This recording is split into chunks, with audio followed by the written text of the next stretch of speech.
What's up, everybody? Welcome to Podcast Now. I'm Alex. In this video, I want to talk about Doom: The Dark Ages and its Game of the Year potential. Now, we've already had, I think, several Game of the Year candidates come out so far. I really believe this is going to be another one.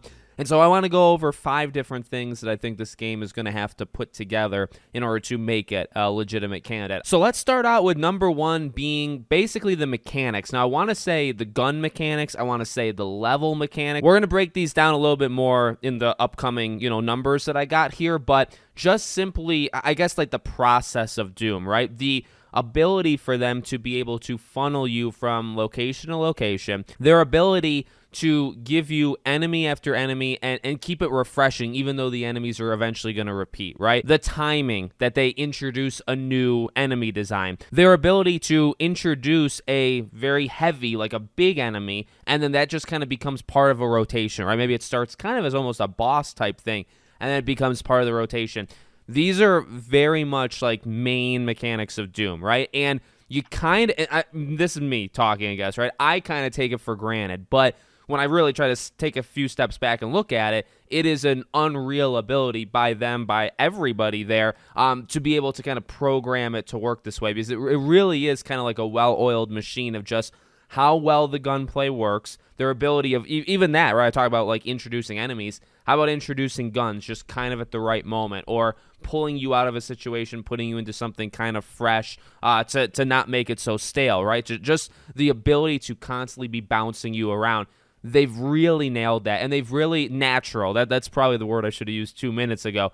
They've really made it very natural throughout and I would say Doom just in general, but again, if you're just looking at kind of the new age of Doom, but that is a fundamental part of Doom. So in order for this Doom game to even match up to the other two, right? Because here's the thing, you're trying to match up, you're trying to be just as good, and then arguably you're trying to be even better, right? And they're trying new things this time around. They can try new things. I'm not opposed to it. In fact, we're going to talk about those new things throughout this video. But you got to nail just the feel. What does a Doom game right now kind of feel like? And again, I think it's just that natural pacing, that natural kind of feeling of progression, and the way they insert things and take things out and put things back. They do it so masterfully where you don't even really think about it, but it's got just such a great pacing going on. That's almost a given that it needs to be in the game. But again, maybe some people don't think about it. So that is my number 1 thing. And now let's just piggyback off of that to go to number 2. Let's talk about the new mechanics. Okay, they got to do everything we just talked about, but also this is a new Doom game. And, they've talked about, obviously, the way you're going to be playing this game is going to be different. So look, really nothing that I just said changes, right? Because you still have to have that natural pacing and putting enemies in places and all that jazz. But now you have to kind of change the style. So I've talked about, even with myself, I'm very used to the running and gunning and like going diagonal, right, to kind of like just dodge the bullets myself, because I replayed Doom 2016 last year, and I just replayed Doom Eternal like a month and a half ago. So I'm used to like moving, like really just jumping around, swinging around, especially because of Doom Eternal, right? They kind of focus more on that.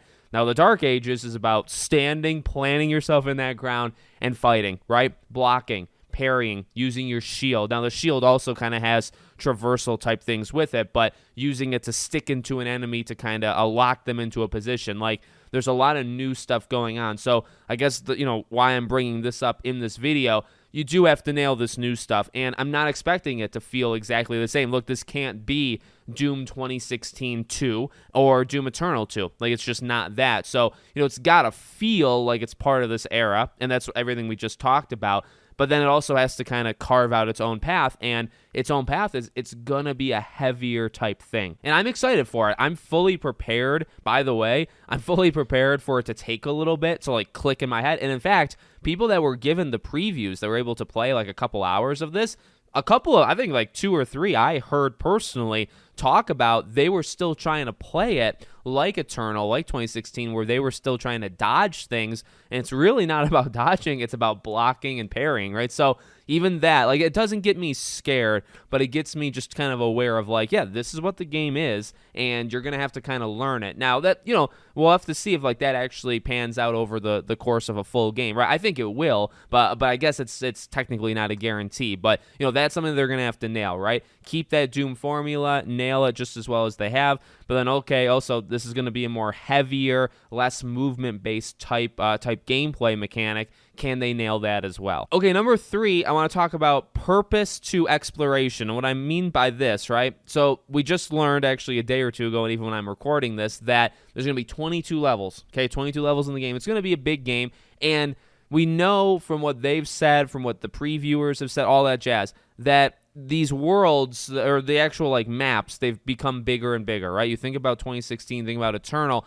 There was always a option to explore a little, right? You could always go down hallway X or Y, or find a little vent, or a shaft or whatever, and you normally got rewarded in some way, whether it was a collectible or an extra life or something kind of substantial for doing that. But we know from Doom the Dark Ages that this is going to be a pretty big, like, it's not an open world game, and I don't even know if you really want to call it semi-open world, but these are like much, much larger levels, and they've talked about that, and and for the record, they have talked about that there is purpose and there is rewards for going off the beaten path. But that's what this point is talking about, right?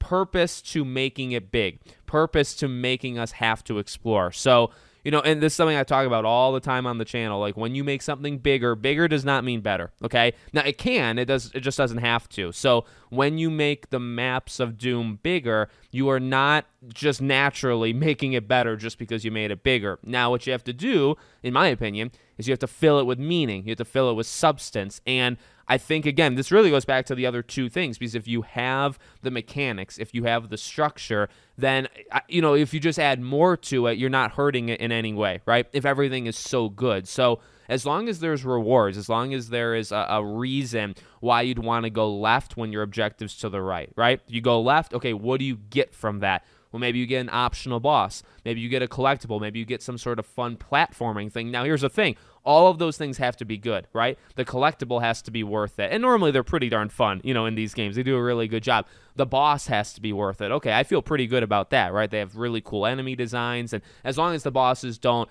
repeat over and over, where it's like, okay, I go off the beaten path 10 times in a row and I'm facing the same boss 10 times in a row. Like, that's not going to fly, right? So you have to have reason and purpose of why you would do that. And I, again, like, I'm saying these things, I feel confident. Like, I feel like they're not going to make the world bigger and then have nothing over there, or no purpose, or no, it's not going to feel rewarding. I think it's going to feel pretty darn rewarding. But I just kind of want to throw that out there. That is the thing that comes with making your game bigger, is you have to kind of fill it. Otherwise, you're just making it bigger just to do it. Okay, number 4, I want to talk about the story. And, here's the thing. When we talk about Game of the Year contender, a game I think can win Game of the Year contender just from the combat. Like, a game I think can actually be very one-sided and just be like a masterpiece at that thing, and probably still be considered a Game of the Year candidate. So I'm just kind of throwing words around. You don't have to take it too seriously. But here's the thing. I mean, with Doom, and I've said this before, like Doom 2016 Eternal, like, they do have stories, and I think specifically Eternal is a little bit more structured. I think it's gotten progressively more structured, and this game is, I think, going to be the most structured. Like, there's legitimate cutscenes, and they've really focused on it. Even like any of the trailers, actually, maybe 2 or 3 different trailers have very, very much focused on the cutscenes, and this is their chance, I think, to tell kind of like a streamlined story. And there's nothing wrong with that. I mean, there's nothing wrong with either. Like, you think about the last 2, and maybe specifically 2016, a lot's told through, like, inadvertent, like, it's not directly to your face. You kind of have to go out of your way. And I think for Doom specifically, I'm just not into it too much, okay? But for other games, like, I can be into the whole telling a story through, like, other means. Like, it's not just force-fed to you. You have to kind of go out and find it. I'm generally okay with it. I'm not saying it's a bad thing, but, different styles for different people. But for this, again, to be fair, I think they're going a little bit more streamlined, and I don't think that's a bad thing. I think it's like they're going to deliver a story directly to your face. They're going to have these cutscenes. It's going to be more focused on characters and this kind of plot that's happening directly in front of you than ever before. And, and that can make it more simplistic and maybe make it weaker to some people, and that's totally fair and totally possible. But also, I think to other people that maybe completely ignored it or just don't care about the story of Doom, now's their chance to tell something and maybe surprise some people, right? So I think overall it'll be like a net positive, to be honest with you. It's not guaranteed, just like any of these things are not guaranteed, but I'm looking forward to it. I'm looking forward to just being straight out told, maybe call me a simpleton, I don't care, but, just being told a flat out story of Doom. But again, this is a chance that, the story I don't think has to be amazing, but, it has to definitely be there and be solid, I feel like, to help this game out. And the final thing is really, so we talk about all of like what you do in a Doom game. Well, what about the two new things you're going to do in this Doom game? So the mech battles and then the dragon fights, or the dragon, I guess, levels in general. Now, the thing with this is I really have no reason to doubt the mech stuff, right? When you're just freaking giant, and because that's really just Doom being bigger, like you're just taller. Now, yeah, you're limited. You don't have as much, I think, going for you as you do, when you're smaller, and the movement side of things and all that jazz. I think your weapons might be limited and all that, but, I don't think they're going to put you in it for too long. They're not going to, restrict you for too long. And it looks fun. Like, it looks like an absolute blast. I'm really not worried about that one at all. This is probably the only thing I'm concerned about. That dragon, anytime we've seen that dragon thing, like,